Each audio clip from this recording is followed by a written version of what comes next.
నీవు నన్ను ఎరుగుదువా అని ప్రశ్నిస్తున్నాడు ఆయన. నాకు అప్పగించగలవా? నిజంగా నీవు నా మీద ఆనుకోగలవా? విశ్వాసమును బట్టి ధైర్యంగా ఉండగలవా? విశ్వాసముతో విశ్రమించగలవా? దేవుడు నిన్ను ప్రశ్నిస్తున్న రాత్రి, లోకమంతా హాయిగా నిద్రపోతున్న వేళ, మనోదుఃఖంతో కృంగిన మనసుతో నీవు ఆయన పాదాల చెంతకు వచ్చినప్పుడు ఆయన నిన్ను సూటిగా దర్శించిన రాత్రి. నీ ఆంతర్యం ఆయనకు తెలుసు. రహస్యంగా నీవు కార్చిన కన్నీళ్లు ఆయనకు తెలుసు. నీ జీవితంలో నువ్వు ఎదుర్కొంటున్నటువంటి ప్రతికూలతలన్నిటినీ కూడా ఆయన ఎరిగే ఉన్నాడు. నాతో మాట్లాడాడు దేవుడు, నీతో మాట్లాడాడు. తండ్రి నీకు స్తోత్రం, స్తోత్రం. నన్ను దర్శించినందుకు నీకు వందనాలు, వందనాలు, వందనాలు, వందనాలు, వందనాలు. అవును, నీవు నాకున్నావు, నాకు చింతెందుకు? నన్ను విడిపించే దేవుడు, సిగ్గుపడనీయో. నా జనులు ఇక ఎన్నడూ సిగ్గునొందరు అని మాట్లాడిన దేవుడవు నీవు. నిందకు ప్రతిగా పూదండనిచ్చే దేవుడవు నీవు. అవమానమునకు ప్రతిగా రెట్టింపు ఘనతనిచ్చిన దేవుడవు నీవు. అవిశ్వాసుల్లాగా, అల్ప విశ్వాసుల్లాగా నేనెందుకు వేదన పడాలి తండ్రి?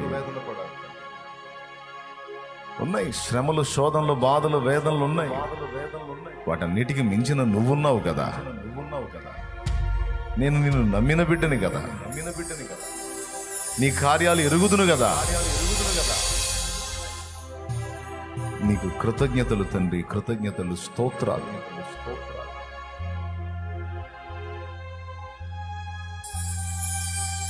ఈ రాత్రి నీ సమస్య కంటే ముందు నీ జీవితాన్ని ఆయన చేతికి అప్పగించు. సమస్యలను మాత్రం అప్పగించి వెళ్ళొద్దు. కన్నీళ్లే అన్నపానాలుగా బ్రతుకుతున్నావు. ఆవేదనలో జీవితాన్ని కొనసాగిస్తున్నా. చాలు ఇక పాపపు బంధకాల్లో ఇంకెంతకాలం అప్పచెప్పు దేవునికి నీ జీవితాన్ని. మలిన పాత్ర వలె నువ్వు ఉన్నావా? శాపాన్ని అనుభవిస్తున్నావా? అట్లయితే దేవుడు అడుగుతున్నాడు, నాకు అప్పగించగలవా నీ జీవితాన్ని? నీ బ్రతుకు నాకు అప్పగించగలవా? నూతన సృష్టిగా నేను చేస్తాను. ఆ శాపాన్ని దీవెనకరంగా నేను మారుస్తాను అని ఆయన నేను పిలుస్తున్నాను. కొంతమంది ఈ ఆన్లైన్లో క్రొత్తగా వచ్చి ఇక్కడ కూర్చున్నారు. ఇదే మొదటిసారిగా వచ్చి కూర్చున్నారు. నిన్నే దేవుడు దర్శిస్తున్నాడు. వేళ అప్పగించగలవా? చూస్తావు, దేవుని కార్యాన్ని చూస్తావు. ఎవడైనా నువ్వు క్రీస్తునందున్న ఎడల వాడు నూతన సృష్టి, పాతవి గతించెను, ఇదిగో క్రొత్తవాయను అన్న వాగ్దానం నీ ఎడల నెరవేరుతుంది. హల్లెలూయా, హల్లెలూయా, హల్లెలూయా, హల్లెలూయా, హల్లెలూయా. ఆయన తన రక్తముతో నీ ప్రతి పాపమును కడిగి ఒక క్రొత్త జీవితాన్ని నీకు ఇస్తాడు. ఇహమందును పరమందును కూడా నిత్యానందం నీకు అనుగ్రహిస్తాడు. యేసు ప్రభు నీ కోసం ఎదురు చూస్తున్నాడు. ఈరోజు ఒక తీర్మానం చేసి